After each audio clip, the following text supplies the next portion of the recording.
sosial budaya. Nah, di sini, proyek-proyek yang dilakukan oleh swasta pada umumnya bertujuan untuk memaksimalkan keuntungan, sedangkan proyek-proyek yang dilakukan oleh pemerintah kebanyakan bertujuan untuk memaksimalkan manfaat sosial dari investasi yang telah ditanamkan dalam proyek tersebut. Maka dari itu, penganalisisan dari kedua tujuan yang berbeda itu dalam pelaksanaannya ada perbedaan. Nah, dalam evaluasi proyek ada dua jenis analisis yang bisa digunakan, yaitu analisis finansial dan analisis ekonomi. Saya akan menjelaskan mengenai analisis finansial. Analisis ini menitik beratkan kepada pendekatan individu. Maksudnya adalah analisis yang melihat suatu hasil kegiatan proyek dilihat dari segi individu, dalam hal ini bisa perorangan, perseorangan, CV, ataupun kelompok usaha lainnya yang berhubungan langsung dengan proyek. Hasilnya disebut private return, yang dimana maksudnya adalah hasil untuk modal saham dan yang ditanam pada proyek. Analisis finansial dalam kerangka evaluasi proyek lebih bersifat analisis tentang arus dana. Dana investasi bagi suatu perusahaan akan bersumber dari perusahaan itu sendiri, yang berupa dana penyusutan dan laba yang ditahan, dan dari luar perusahaan yang dapat berupa kredit bank, penjualan saham, penjualan obligasi, dan sebagainya. Sebagai alat untuk mempelajari arus dana, ada jenis-jenis perkiraan, yaitu yang pertama, perhitungan rugi laba. Perhitungan arus dana usaha sebagai hasil investasi dilakukan melalui analisis perkiraan perhitungan rugi laba.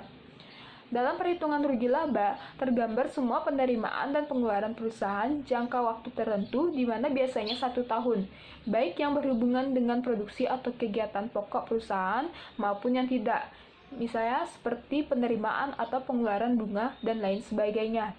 Yang kedua, ada perkiraan yaitu neraca, di mana perhitungan sumber dan penggunaan dana dilakukan melalui analisis perubahan dana pada neraca suatu perusahaan.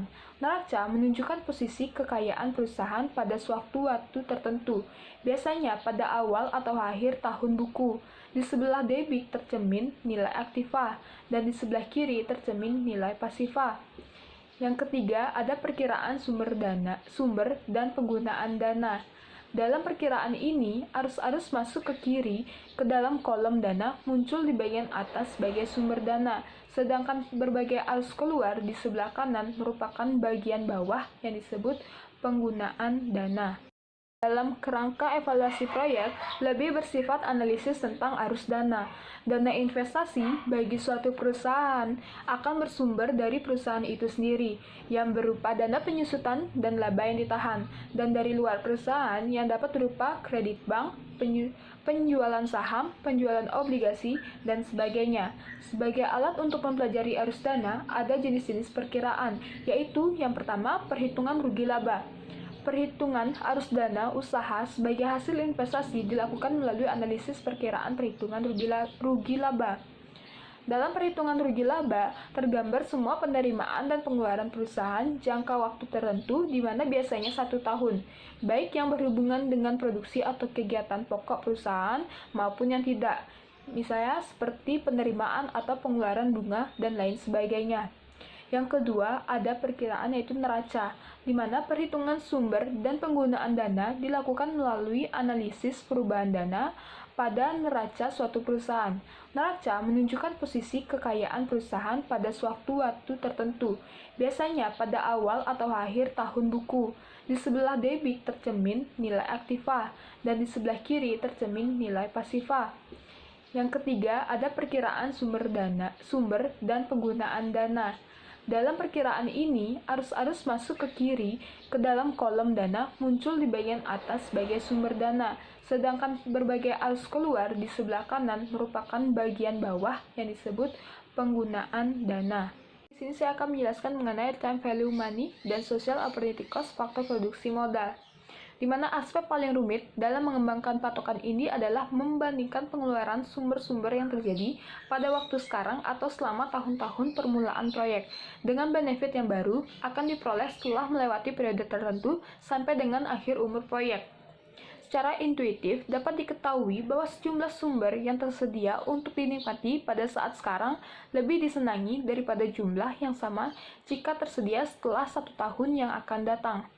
Seseorang pun biasanya bersedia untuk tidak menikmati sumber yang sumber yang tersedia pada saat sekarang dan menunda menikmatinya setahun kemudian dengan ketentuan bahwa sumber yang akan dinikmati itu tersedia dalam jumlah yang lebih besar.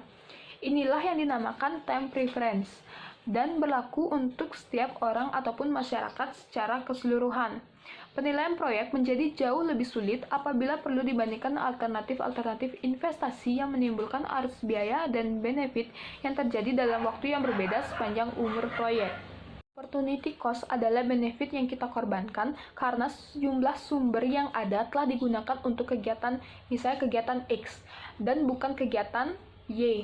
Dengan kata lain, kegiatan Y tidak jadi dilaksanakan karena sumber yang seyogyanya dapat dipergunakan untuk kegiatan Y telah dipergunakan untuk kegiatan X.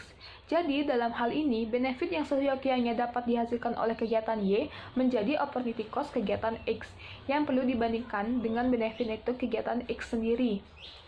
Nah, pada materi ini menyangkut perbandingan penggunaan sumber-sumber dengan arus yang berbeda pada sepanjang waktu adalah opportunity cost faktor produksi modal.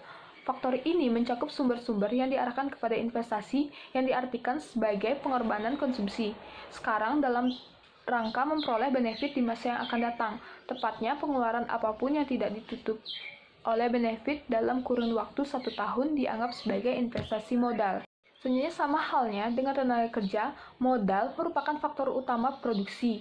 Adanya modal sebagai faktor produksi menambah pendayagunaan faktor-faktor lainnya. Dengan kata lain, pengorbanan sejumlah konsumsi pada saat sekarang dan menyisihkannya sebagai modal investasi akan meningkatkan produktivitas tenaga kerja dalam menghasilkan barang dan jasa untuk konsumsi di kemudian hari. Nah, menurut teori makro, tersedia modal untuk investasi dalam kurun waktu 1 tahun tertentu terbatas pada simpanan pendapatan tahun yang sama ditambah impor modal dari luar negeri.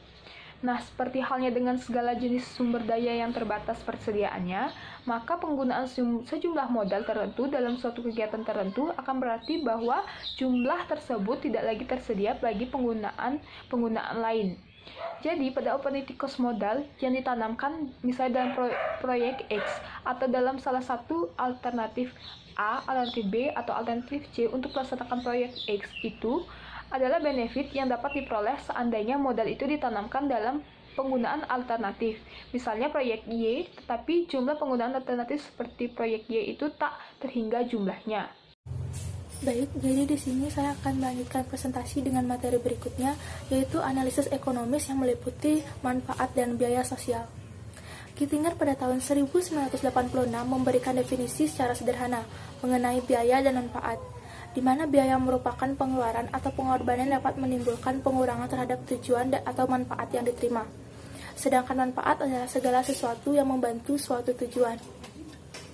Terdapat 2 jenis manfaat dan biaya sosial proyek, yaitu dari segi perusahaan dan dari segi masyarakat.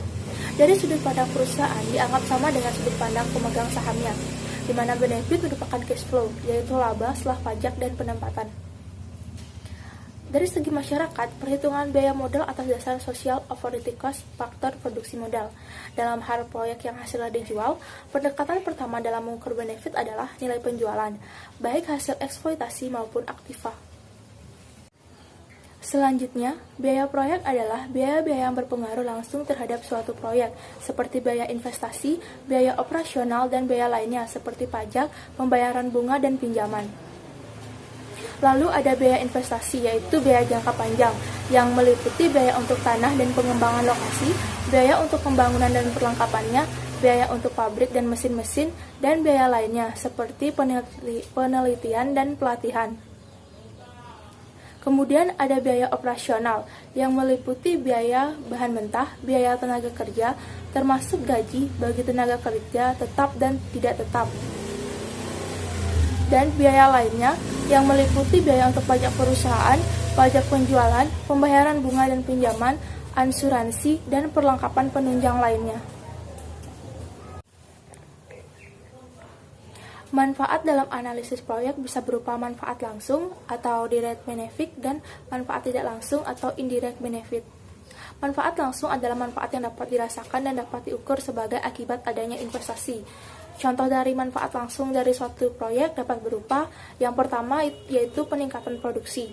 Contohnya adalah proyek pertanian yang ditujukan bagi peningkatan produksi komoditi pertanian tertentu seperti padi, kacang kedelai, dan lain-lain. Yang kedua, perbaikan kualitas produk. Contohnya adalah proyek penggemukan ternak yang meningkatkan kualitas ternak yang berarti peningkatan juga terhadap harga jualnya. Yang ketiga, perubahan waktu dan lokasi penjualan.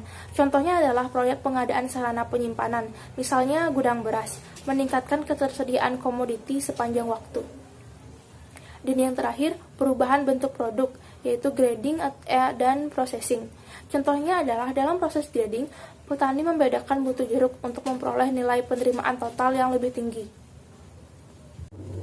Contoh manfaat tidak langsung dari suatu proyek adalah proyek irigasi, di mana selain tenaga kerja setempat digunakan oleh proyek, kemungkinan muncul juga bidang-bidang lain yang akan diakibatkan oleh proyek tersebut. Misalnya, ternyata irigasi tersebut manfaatnya tidak saja untuk irigasi atau mengairi sawah, tetapi juga sebagai sarana rekreasi, sehingga menimbulkan kegiatan-kegiatan ekonomi baru di daerah tersebut, seperti warung dan toko-toko baru, atau tempat-tempat hiburan yang tidak sedikit sumbangannya dalam menciptakan lapangan pekerjaan baru. Analisis budaya dilakukan untuk melihat apakah pembangunan proyek yang akan dilaksanakan akan memberikan dampak yang baik bagi budaya dan adat istiadat di daerah setempat. Tentunya, di setiap daerah memiliki budaya yang berbeda terhadap pembangunan proyek yang ada. Misalnya di Bali, serangkaian upacara akan dilaksanakan dalam pembangunan sebuah proyek, yaitu pada tahap prakonstruksi, semasa konstruksi, maupun pasca konstruksi berlangsung, di mana terdiri dari upacara ngeruak karang, upacara nasarin, prayasyita, memakuh, memaspas, dan pengurip. Baik, selanjutnya saya akan membahas mengenai dasar-dasar filosofis kebijakan, di mana dasar-dasar filosofis kebijakan terdiri dari 3, dan yang pertama saya bahas yaitu perjanjian dan kontrak sosial. Kontrak sosial adalah sebuah perjanjian antara rakyat dengan para pemimpinnya, atau antara manusia-manusia yang tergabung dalam komunitas tertentu. Secara tradisional, istilah kontrak sosial digunakan di dalam argumentasi yang berupaya menjelaskan hakikat dari kegiatan berpolitik atau menjelaskan tanggung jawab dari pemimpin kepada rakyatnya. Nah, beberapa filsuf yang memakai teori kontrak sosial yaitu, pertama ada Thomas Hobbes. Menurutnya, ketika rakyat memberikan hak-haknya pada sang penguasa, rakyat tidak dapat lagi menarik hak tersebut, apalagi mendapatkan hak tersebut kecuali sang penguasa memberikannya. Dengan kondisi yang demikian, rakyat akan tertib karena takut akan kekuasaan di luar kontrak yang dijalankan karena rakyat tidak dapat mengubahnya. Kondisi inilah yang sebenarnya oleh Hobbes disebut sebagai kontrak sosial. Nah, ada yang kedua dari John Locke. Menurut John Locke, hak kebebasan individu tersebut dapat dijamin jika pemerintah memiliki kewenangan yang terbatas. Hubungan antara masyarakat dan pemerintah dalam perjanjian hak-hak kebebasan inilah yang sering disebut dengan teori kontrak sosial menurut Locke. Nah, tugas negara dalam kontrak sosial John Locke adalah untuk melindungi serta menjaga hak milik warga negara. Dalam kontrak sosial, menurut John Locke, terdapat 3 hubungan kepercayaan pokok, yaitu yang memberi kepercayaan atau trustor, yang diberi kepercayaan atau trustee, dan yang merasakan manfaat dan kepercayaan tersebut atau beneficiary. Yang ketiga ada Rousseau. Inti dari kontrak sosial Rousseau adalah masing-masing individu melimpahkan segala hak perorangan kepada komunitas sebagai satu keutuhan. Nah, kontrak sosial ini nantinya akan melahirkan rasa persamaan, persaudaraan, senasib, dan sepenanggungan di antara anggotanya menurut Rousseau. Nah, dalam negara Indonesia yang memiliki berbagai macam agama atau common value untuk dijadikan kontrak sosial dan menjadi acuan bersama adalah Pancasila. Sebab nilai-nilai Pancasila menyangkut kemanusiaan, persatuan, kerakyatan, dan keadilan. Baik, dasar filosofis kebijakan yang kedua yaitu risau dan kepentingan umum atau kehendak umum. Nah, kehendak umum adalah sebuah kehendak yang dimiliki oleh negara sebagai pribadi publik. Nah, negara atau lembaga politik tentunya mempunyai kehendaknya sendiri atau kepentingan sendiri yang selaras dengan kehendak setiap anggotanya. Risau juga menggarisbawahi makna kehendak umum agar tidak disalahartikan dengan deliberasi masyarakat.